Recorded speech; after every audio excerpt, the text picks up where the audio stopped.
তিনি মক্কা থেকে প্যালেস্টাইনে একটা স্টেশন দিয়েছেন, মসজিদুল আকসায় স্টেশন দিয়েছিলেন। তো তিনি বললেন, আমি যখন মসজিদুল আকসায় ঢুকলাম দেখি সব নবীরা আমার জন্য অপেক্ষা করতেছে। সকল নবীর, আমার আগে যত নবীরা এসেছিল সব নবীর অপেক্ষা করতেছে। ফাহানাতিস সালাহ, নামাজের ওয়াক্ত হলো। ফাআমামতুহুম, এই সব নবীদেরকে নিয়ে আমি নামাজের ইমামতি করেছি। সব নবীদেরকে নিয়ে বিষ্ণু ইসা ইসলাম মসজিদুল আকসা ইমামতি করেছেন। এই সুযোগ আর অন্য কোনো নবী পেয়েছে কি? আওয়াজ করে বলেন, পেয়েছে? ইউনিক ফিচার বিষ্ণু ইসা ইসলামের। মেরাজে গিয়েছেন, ইউনিক ফিচার। সবাইকে নিয়ে ইমামতি করেছেন, ইউনিক ফিচার। বিষ্ণু ইসা ইসলামের আরেকটা ইউনিক ফিচার হচ্ছে, উনি ঘুমালে ওনার অজু ভাঙত না।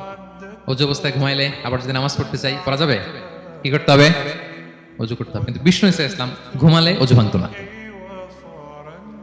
বিষ্ণু ইসা ইসলাম বলতেন, ইন্না আইনাইয়া তানামান ওয়ালা ইয়ানামু কলবি, আমার চোখ ঘুমায় কিন্তু আমার অন্তর ঘুমায় না। সর্বাবস্থায়, জাগ্রত অবস্থায়, ঘুমন্ত অবস্থায় বিষ্ণু ইসা ইসলামের হৃদয় আল্লাহর জিকিরে ব্যস্ত থাকতো। ইবনে আব্বাস রাদিয়াল্লাহু তাআলা আনহু তিনি বর্ণনা করেন, তিনি বলেন, আমি একবার আমার খালার বাড়িতে রাতে ঘুমাতে গিয়েছিলাম। ছোট মানুষ তখন ইবনে আব্বাস, রাসূল সাল্লাল্লাহু আলাইহি ওয়াসাল্লাম ওনার খালু, আবার রাসূল সাল্লাল্লাহু আলাইহি ওয়াসাল্লাম কাজিন, চাচাতো ভাই, অনেক সম্পর্ক, বয়সে ছোট। বলেন যে রাতে আমার খালা মাইমুনা, রাসূল সাল্লাল্লাহু আলাইহি ওয়াসাল্লামের একজন স্ত্রী, আমাদের আম্মাজান মাইমুনা বিনতুল হারিসের বাড়িতে আমি ঘুমাতে গেলাম। আমি ফলো করতাম নবী কি করতেন।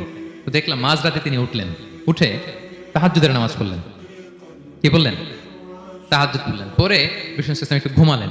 এমন ঘুম, হাত্তা সামিআতু গতীতা, ঘুমালে গভীর ঘুমের কারণে শ্বাস প্রশ্বাসের একটা মৃদু শব্দ হয় না বাতাসের? দেখেন কত চমৎকার পর্যবেক্ষণ করতেন তিনি। ইবনে আব্বাস বলেন, হাত্তা সামিআতু গতীতা সাউতি, তার ঘুমের কারণে শ্বাস প্রশ্বাসের যে আওয়াজ, শ্বাস আসতেছে বের হচ্ছে, এটাও আমি কানে শুনতে পেলাম। মানে ভারী ঘুম। তার মানে কি? ভারী ঘুম। তারপর দেখলাম বেলাল ফজরের আজান দিল। বিষ্ণু ইসা ইসলাম ঘুম থেকে উঠে আবার নতুন করে ওযু না করে যে ফজরের নামাজ পড়লেন। কেন? কারণ উনি আমাদের মতো ঘুমালে অজু ভাঙতো না। Uniqueness, unique feature of prophet Muhammad সাল্লাল্লাহু আলাইহি ওয়াসাল্লাম, উনি ঘুমালে অজু ভাঙতো না।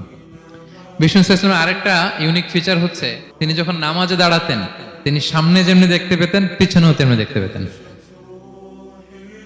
সুবহানাল্লাহ। আপনি দেখেন পিছনে? হ্যাঁ, আচ্ছা, গাড়িতে বসলে অবশ্য যে ক্যামেরা লাগায় দেখা যায় এখন, না? রাসূল সাল্লাল্লাহু আলাইহি ওয়াসাল্লাম সামনে কেবলায় যেরকম দেখতেন পেছনেও দেখতেন।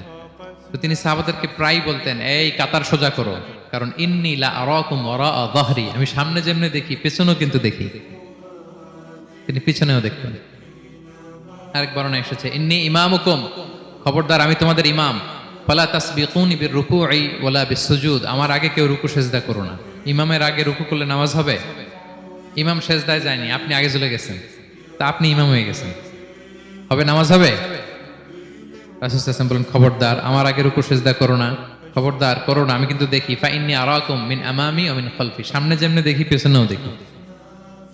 সুবহানাল্লাহ। এটা ওনার একটা ইউনিকনেস, আল্লাহ তাআলা স্পেশালি বিষ্ণু ইসা ইসলামকে এটা দিয়েছেন। এবার বিষ্ণু ইসা ইসলামের আরেকটা ফিচার বলি। বিষ্ণু ইসা ইসলামের পিঠ মোবারকে দুই কাঁধের মাঝখানে মাহরুন নবুয়া, দ্য সিল অফ প্রফেসি ছিল, নবুয়তের সিল লাগানো ছিল। আল্লাহু আকবার।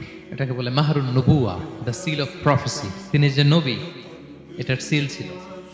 তাওরাত এবং ইনজিলে এই কথাটা এসছে যে শেষ নবীকে চিনার একটা মাধ্যম হচ্ছে ওনার পিঠে দুই কাঁধের মাঝখানে দ্য সিল অফ প্রফেসি পাওয়া যাবে, নবুয়তের চিহ্ন। আল্লাহু আকবার।